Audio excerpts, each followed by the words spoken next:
Okay, so you're here for the deep dive because you really want to understand, Yeah. what's up in men's NCAA basketball right now. That's right. And that's what we're going to do today. Exactly. We've got a really, really cool perspective using, what fans like you have been searching for online. Yeah. It gives us like a real-time look into what's going on in the sport. Exactly. And we've got a pretty broad set of information to dig through here. Yeah.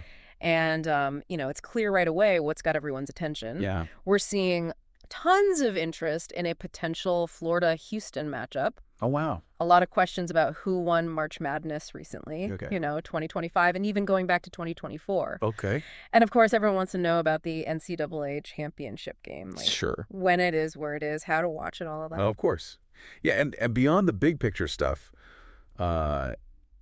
it looks like fans are really digging into the details on specific teams. Yeah. Florida Gators and Houston Cougars, those are coming up a lot. Mm-hmm. And it's not just the teams themselves either, right? Yeah. Oh, no. Player names are popping up all over the place. Absolutely. Will Richard Walter Clayton Jr., Emmanuel Sharp, L.J. Cryer, Alex Condon. Right. Jawan Roberts, Joseph Tugler. Yeah, even Al Horford and Chinyelu. That's right. Okay, so what are we doing with all this? Well, we're going to unpack it. Yeah. Our goal today is to figure out what these searches really tell us, Right. about the big storylines in men's college basketball, Yeah. especially around March Madness and how Florida and Houston might factor into all of that. Okay, great. So where should we start?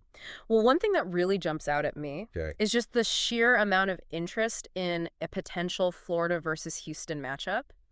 Like, people are searching for these two teams together in every way you can imagine. Oh, why? It's not just waiting for the schedule to come out. They're already thinking about this game Wow. and probably speculating on how it might play out. Interesting. I think when you see this kind of focused interest this early, it usually means there's something really compelling about the teams involved. Oh, okay. Some kind of narrative that's already taking shape. It's like everyone's filling out their brackets in their heads already. Exactly. Oh, wow. And it's not just about who might play either. Right. We're seeing tons of searches for things like who won March Madness 2025? Why? Who won March Madness? Who won the NCAA basketball championship in 2025?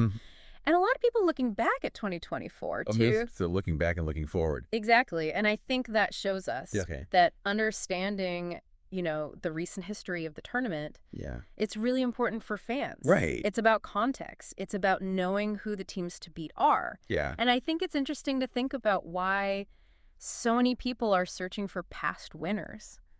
It really speaks to the lasting appeal of March Madness. Okay. It's not just a one-time thing. Yeah. There's a connection between past champions and the teams competing now and knowing who won before. Right. It adds weight to the current storylines, Right. It Yeah. helps fans understand the significance of what's happening. So it's like building on a legacy. Exactly. It gives you a benchmark for evaluating teams Okay. and thinking about their legacies. And then, of course, there's the practical side of things. Yeah. Which is huge from what we see in the search data. Mhm. I mean, the number of searches related to the NCAA championship game itself. Right. Like, NCAA championship game, when is it? Where is it? Where is it? How to watch it? What channel is it on? Yep. It's a clear sign that fans want to know exactly how to tune in. Absolutely. They don't want to miss, the biggest event in college basketball. I think the really interesting thing about these how to watch searches Okay. is how detailed they are. Okay. People are looking for specific channels, streaming options. It really shows how important it is for fans to have all the information right away. Right. It reflects how we watch things now. Yeah. There are so many different ways to access content, and people want to find the most convenient one for them. Yeah, for sure.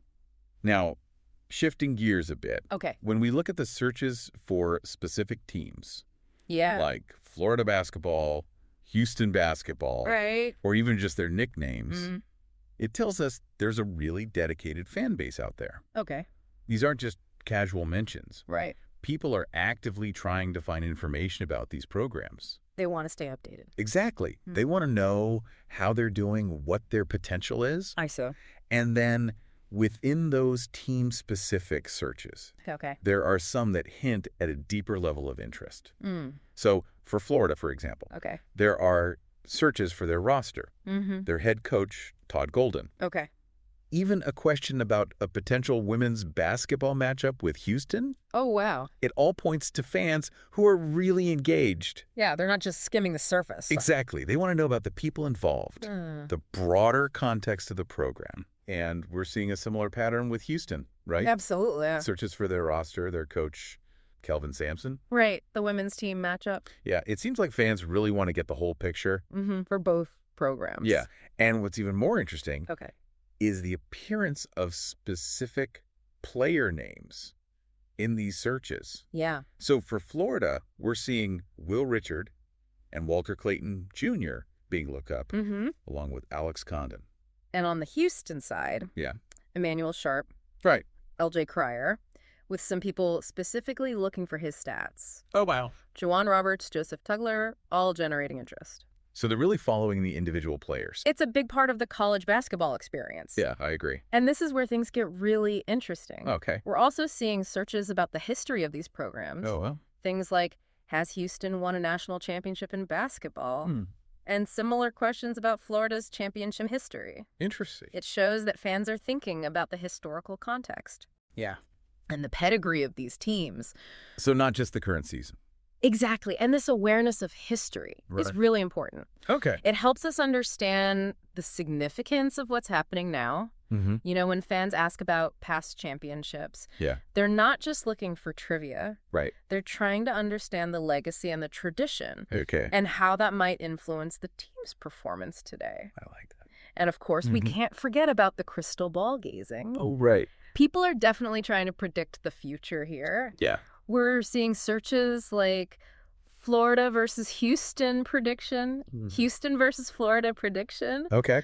along with searches for odds and betting lines. So they want to know who might have the edge. Absolutely. It's all about anticipation. Yeah. And I think it really highlights, Okay. you know, the competitive and sometimes speculative nature of being a sports fan. Right. People love trying to guess what's going to happen. Yeah. And comparing their own thoughts. Yeah. With what the experts and the odds makers are saying. It adds another level to the whole experience. Exactly. It keeps things interesting. Okay, so taking a step back. Okay. What does all of this tell us about the fans themselves? I think it paints a picture of a really informed and engaged fan base. People aren't just passively watching basketball. Right. They're actively searching for information on all sorts of things. Yeah, potential matchups. Past results, how to watch, team details, player stats, Right. historical context. It's a lot. It is. Yeah. And that potential Florida versus Houston game, Yeah. that's clearly a major point of interest. Yeah. And the overall fascination with March Madness, looking back and looking ahead, that's undeniable. Yeah. So we've got a fan base that's both really broad with all the general searches about the tournament, but also incredibly specific with those detailed questions about individual players. That's the really interesting part. Yeah, it's like a really sophisticated level of engagement. Absolutely. Where both casual fans and diehards are digging deep into the stuff they care about. Exactly. Okay, so let's recap. Okay. What are the key takeaways here? Well, first, there's a ton of excitement around that possible Florida-Houston game, which suggests there's something special about those teams. Right. Or the potential matchup itself. Right. People really want to know who won the recent March Madness tournaments, which shows just how important it is to follow that championship narrative. Right. Having easy access to viewing information. Yeah. Especially for the NCAA championship game. Right. That's a major concern for fans. Okay, so those are like the big three. Exactly. But then it gets really interesting. Yeah. When you see how those connect to the more specific stuff.